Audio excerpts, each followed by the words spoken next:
Boa tarde, gente. Tudo bem com vocês? Comigo sim, espero que com vocês também. Hoje eu gostaria de falar sobre um assunto que muitos já me pediram, tanto em comentários, em conversas, no meu perfil, de redes sociais, que é sobre depressão. Muitos sabem que eu já tive depressão, ou pelo menos acho que já tive. Digo acho porque eu não tive diagnóstico formal na época. Mas sinceramente, gente, se aquilo não era depressão, eu sinceramente não saberia mais o que era uma depressão. Mas vamos começar do começo.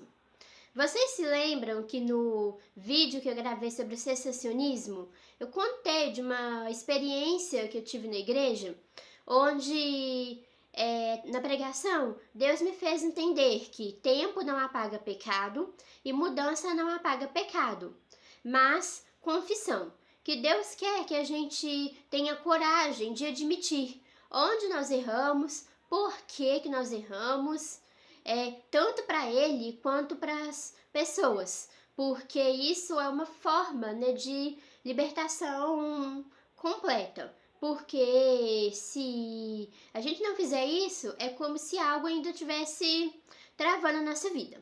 E realmente, né, depois dessa pregação eu entendi isso, fiz isso, e foi como se tivessem caído escamas dos meus olhos. E a partir desse momento, eu pude entender muita coisa e eu tive várias experiências espirituais, tive várias experiências pessoais, lembrei de várias coisas, enfim, foi um destravamento total, como se algo tivesse literalmente desbloqueado. E eu pensava que ia continuar assim. Eu vivi os 7 melhores meses da minha vida, mas durou pouco. Um dia, em julho de 2011, eu tava no shopping ouvindo música no meu MP3, porque naquela época eu não tinha celular para poder ouvir música. Fazia isso através de um aparelhinho que era tipo um rádio portátil chamado de MP3. Mas esse negócio descarregou e eu não podia mais ouvir música e ficou só eu, Deus e meus pensamentos. E assim, do nada, sem que nem porquê, eu comecei a lembrar de um monte de coisas. Não que eu tinha esquecido, não é isso. Mas veio imagens na minha mente de ações, de pensamentos, de situações da minha vida. Não me pergunte como que são imagens de pensamentos, porque eu não sei explicar. Mas junto com isso, eu comecei a sentir uma espécie de fogo queimando tudo por dentro. Comecei a sentir que alguma coisa dentro de mim estava partindo e eu queria gritar. Eu sabia que eu não podia gritar porque eu estava no meio de um shopping lotado e isso ia ser um escândalo e eu não queria escandalizar. Mas eu sentia que a minha alma dentro de mim estava gritando. E assim, eu não sabia o que fazer, procurei um canto perto do banheiro, sentei, baixei a cabeça e fiquei lá, sentindo esse fogo, esse negócio partindo dentro de mim, com a alma gritando, gemendo, chorando e vendo essas imagens do passado.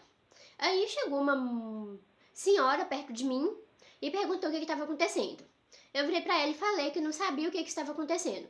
E não sabia mesmo, porque eu era uma pessoa que estava sempre feliz, estava sempre alegre, que nada abalava, que nada perturbava. Eu não sabia o que era chorar. E assim, eu achava que tava ficando louca, literalmente, não tava entendendo nada. Aí tentei explicar pra ela, né? Aí ela virou pra mim e falou assim: eu entendo o que você está passando. E muitos na história da igreja já passaram pelo que você vai passar. E eu fiquei meio sem entender ainda. Pelo que eu vou passar, então isso não vai acabar? Isso vai ser sempre assim? Ela não respondeu, mas orou por mim. E eu me senti um pouco melhor. Hoje eu não sei se foi uma irmã que Deus falou com ela, né, de alguma forma, e mandou para ela poder me ajudar, ou se Deus mandou um anjo para poder falar comigo, eu não sei exatamente quem é, mas não importa. O que importa é que foi Deus que enviou, literalmente, isso eu tenho certeza. Mas o fato é que ela tinha razão, isso não passou, isso continuou desse jeito por dias, meses, anos, da mesma forma. E assim, o que era mais estranho é que não tinha motivo nenhum. A minha família estava bem, na faculdade estava bem, fazia faculdade na época, da igreja estava bem, na minha vida estava tudo muito bem, e mesmo assim eu não entendia. E passei a entender menos ainda quando as pessoas começaram a dizer que, a cada dia que passava, eu estava mais feliz, mais alegre e a cada dia mais expressando a Cristo e a glória de Deus. E aí que eu não entendia mesmo, porque eu não sentia nada disso. Eu tava achando isso tudo muito estranho e eu não sabia o que fazer, eu só sabia que de alguma forma eu não podia parar com aquilo. Eu sabia que eu tinha que passar por isso e que eu não podia parar, isso que eu tinha certeza. E eu sabia de alguma forma que era só eu pedir para Deus que aquilo ia parar, mas por alguma razão eu não queria que parasse. E assim, 2011 foi assim, 2012 foi assim, 2013 eu comecei realmente a ter alguns problemas que não vem ao caso agora. 2014, aí sim que foi ainda pior, porque eu já tinha formado na faculdade e não tinha conseguido emprego estágio na época da faculdade. Não estava conseguindo emprego depois da faculdade. E assim, passei por vários problemas nessa área. E a minha saúde começou a piorar também, eu comecei a ficar muito doente. Até que enfim eu consegui um emprego e nesse emprego foi que tudo piorou.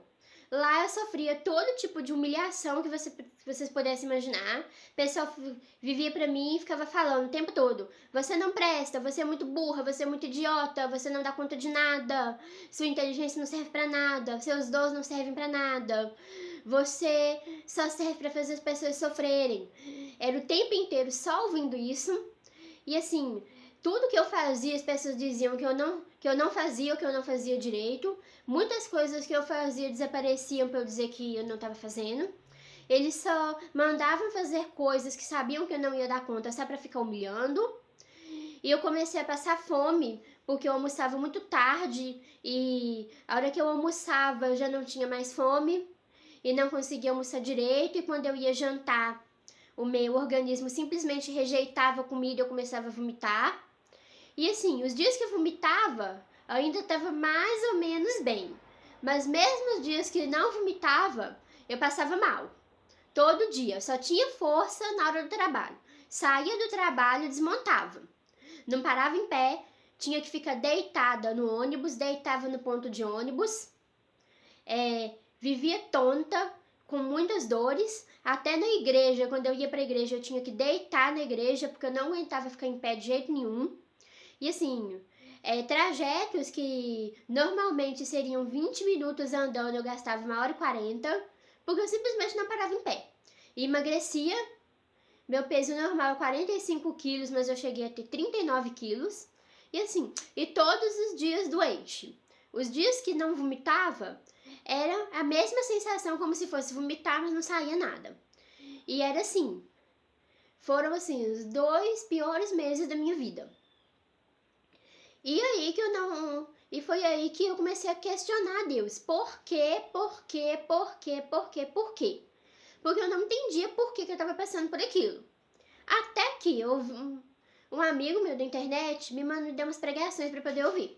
E essas pregações, elas simplesmente me destruíram. Elas me quebraram por inteiro, mas ao mesmo tempo que elas quebraram, elas me refizeram.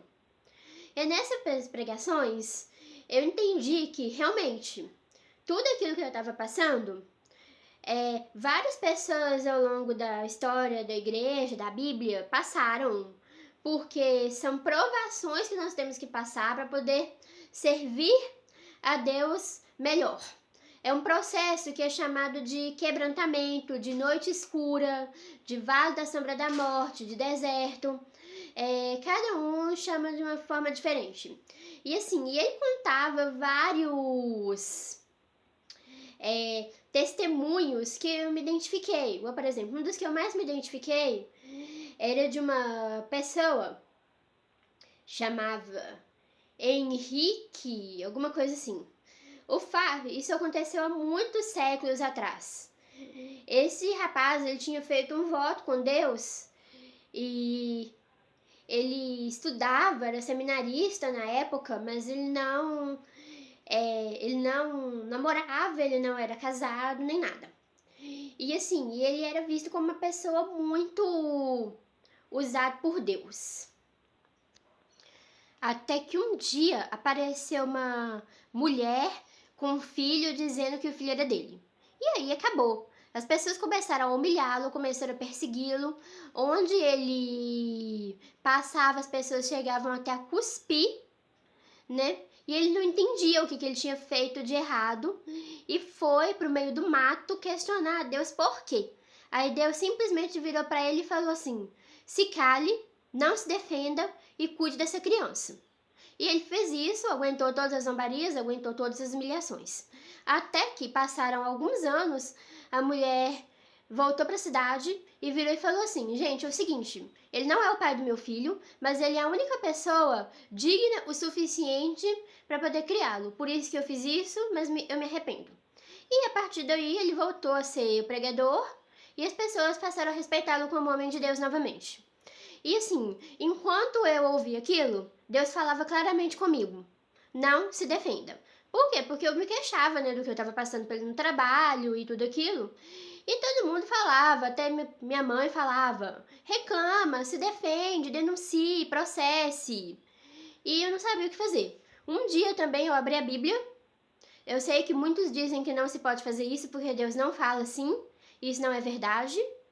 Mas eu abri a Bíblia e nas duas passagens que eu abri, Deus falava exatamente isso. Chore o que for, reclame o que for comigo, mas não fale com as pessoas, não se defende, cale-se diante das pessoas.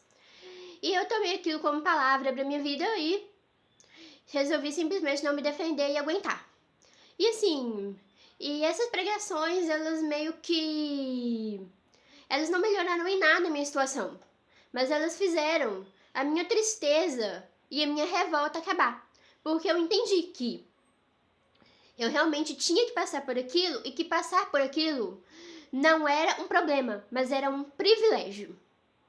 Porque se Deus soubesse que eu não ia aguentar, se Deus soubesse que aquilo não ia ser bom pra mim, Ele realmente não permitiria. Mas se Ele permitiu, era porque Ele estava me dando um privilégio de passar por parte dos sofrimentos que ele passou. Porque Jesus também passou por esse tipo de sofrimento. E da mesma forma que Jesus passou, muitos na história da Bíblia, muitos na história da igreja também passaram. E passar por isso realmente era um privilégio. E eu comecei a agradecer. Deus, obrigada pelo privilégio de sofrer um pouco do que as pessoas na igreja sofreram, do que as pessoas na Bíblia sofreram e do que o Senhor sofreu. E use isso para a tua glória, use isso para a tua honra, use isso para que as pessoas conheçam a ti através da minha vida. E assim, isso me curou, sabe? Me curou, literalmente. Em um minuto eu tinha depressão, no outro minuto eu já não tinha mais depressão. E eu gostaria de dizer que eu fui curada fisicamente, que tudo melhorou, mas isso não é verdade. Fisicamente eu ainda demorei anos e anos para ser curada. Eu realmente, depois de algum tempo, Deus realmente abriu uma outra porta de emprego e eu saí de lá, mas também durou pouco. E eu fiquei muitos e muitos anos desempregada depois daquilo também. E várias outras situações de problema começaram a aparecer. E enfim, eu posso dizer que nos últimos anos eu tive muitos mais problemas do que eu tive naquela época. Mas aquela tristeza, aquela revolta nunca mais passou. E toda vez assim que vem uma tristeza, que vem uma revolta, ao invés de perguntar por quê, eu aprendi a perguntar pra quê. Não, por que Deus permitiu isso? Por que eu estou passando por isso? Mas não. Pra que o Senhor permitiu isso? Pra quê? Expresse a tua glória, expresse a tua vontade através dessa situação. E assim, eu nunca mais tive aquela tristeza. Eu não vou ser hipócrita aqui e dizer que eu nunca mais fiquei triste, que eu nunca mais fiquei revoltada. Não, não é isso. A tristeza vem, a revolta vem, os problemas vêm. Mas assim, mas a minha vida não é mais dirigida por isso. Ou seja, são sentimentos que passam. Eles vêm e eles passam. Eles não permanecem. Isso não é mais a minha vida. isso acontece, mas assim, hoje o que permanece na minha vida é alegria. E tem uma outra coisa que eu não falei. Ainda em 2011, em uma vigília, uma irmã contou um testemunho. Nesse testemunho, ela disse que o filho dela queria um celular de última geração e com muito custo ela conseguiu comprar esse celular para esse menino. Mas esse menino começou a idolatrar esse celular e estava dando muito problema em casa. E ela orou a Deus para intervir e fazer alguma coisa. Então esse menino foi assaltado e perdeu o celular. E ela questionou a Deus do porquê que Deus permitiu isso. E Deus simplesmente respondeu para ela: eu só dei aquilo que você pediu. E na mesma hora que ela estava contando esse testemunho, Deus falou a mesma coisa comigo, que só tinha me dado o que eu pedi. Na época eu não entendi. Mas depois eu entendi que realmente eu tinha pedido pelo que eu passei. Depois da experiência lá de confissão, de ter abandonado o secessionismo e tudo mais, eu comecei a ler mais a Bíblia, porque antes eu não lia, eu estudava a Bíblia. E ler a Bíblia e estudar é muito diferente, se vocês não sabem disso.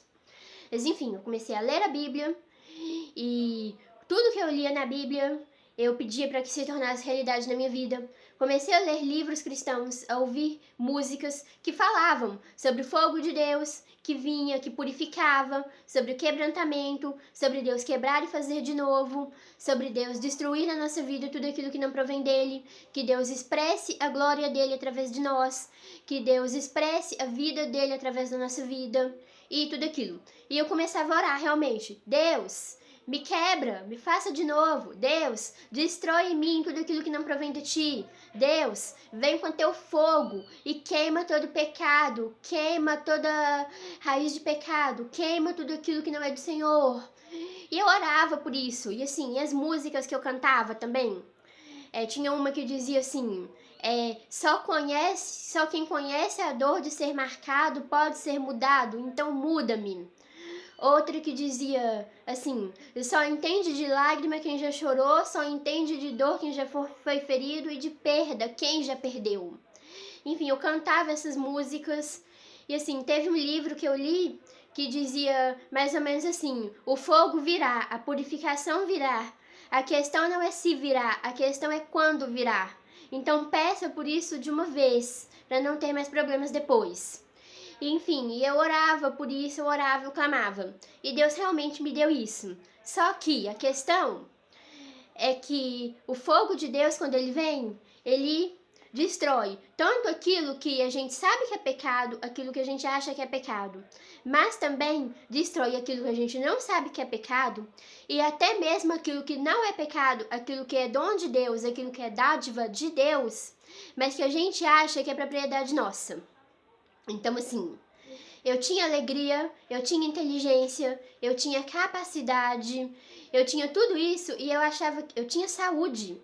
E eu achava que tudo isso era meu, que isso vinha do meu cuidado, que isso vinha da minha força de vontade, que isso vinha de mim. Mas não, tudo isso é dádiva de Deus, tudo isso é dom de Deus.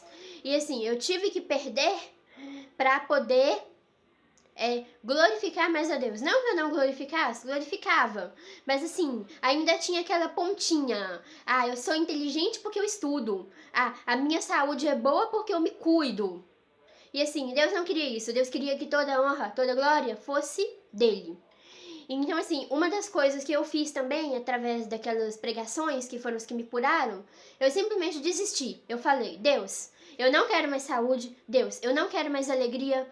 Deus, eu não quero mais a oportunidade de te servir. Deus, eu não quero mais nada. Eu só quero o Senhor. Tudo que eu quero é o Senhor. E a partir disso, Deus me devolveu tudo. Gente, assim, eu contando, parece, assim, coisa de outro mundo hoje, sabe? Mas houve um tempo que eu cheguei a duvidar que isso realmente tinha acontecido. Mas eu encontrei uma senhora no ônibus uma vez que trabalhava não, que ela foi um dia lá no lugar que eu trabalhava e ela falou que viu as pessoas me humilhando, as pessoas debochando de mim, as pessoas me xingando, mas que nunca tinha visto tanta alegria, tanto contentamento quanto que eu demonstrava. E assim, isso foi um presente pra mim, porque eu duvidava que aquilo realmente tinha acontecido comigo. E assim, vocês veem eu falando, eu conversando agora, e como eu conversava antes, mas nessa época a situação chegou a ficar ao ponto assim, eu não conseguia mais falar. Eu abria a boca pra falar, saía como se eu gaguejando, saía tudo errado, como se eu nunca tivesse estudado na vida. Ou seja, eu não conseguia mais falar, eu perdi tudo. Eu costumo dizer que a única coisa que eu não perdi foi a minha mãe, não perdi entre aspas, porque até ela se colocou contra mim, não acreditando em tudo que eu vivia. Às vezes ela achava que era birra, que era mentira, e não perdi a presença de Deus. Mas fora isso, eu perdi tudo. Tudo, tudo, tudo. Perdi, e a partir do momento que eu desisti, Deus me devolveu. E, enfim, esse é meu testemunho. Eu sei que ficou confuso, porque é confuso mesmo. Eu sei que talvez muitas coisas vocês possam não ter entendido. Eu sei que vocês podem ter ficado com dúvidas. Mas, enfim, podem perguntar, na medida do possível eu vou tentar responder. O que eu não consegui responder, paciência, tem coisa que realmente só Deus explica. Tem coisa que até hoje eu não entendo, tem coisa que até hoje eu não sei. Mas na medida do possível, podem perguntar, podem questionar. E outra coisa, hoje eu sei que outro dos motivos que Deus me permitiu passar por isso foi para ajudar e testemunhar quem está passando por isso. Depressão tem cura sim, muitas vezes Deus cura, muitas vezes vai precisar de ajuda profissional. Ah tá, e outra coisa, uma última coisa, prometo. Muita gente me pergunta se eu nunca tive vontade de me matar, de suicidar, de morrer. Eu falo, não, isso não. Nunca tive vontade de me matar, nunca tive vontade de morrer, nunca me agredi fisicamente. Teve uma época que sim, eu gostava de bater cabeça, mas assim, fazia isso de uma forma que eu sabia que não fosse me machucar. Mas enfim, a minha maior luta, meu maior problema, meu maior sentimento era que eu não tinha cumprido a vontade de Deus, porque tudo que Deus tinha me prometido, tudo que Ele falava pra mim que era a vontade dEle, eu estava cada dia mais longe disso, e assim, e eu sabia que morrer daquele jeito era perder em galardão, era não cumprir a vontade de Deus, e isso era tudo que eu não queria. Então, assim, nunca pensei em me matar, nunca pensei em suicidar, porque eu sabia que isso era pecado, e a última coisa que eu queria era cometer pecado voluntário, e também não queria morrer, porque eu sabia que não tinha cumprido a vontade de Deus. Enfim, é isso, fiquem todos com Deus, que a nossa vida seja um testemunho constante do agir dele, e qualquer coisa pode perguntar e comentar. Glória a Deus.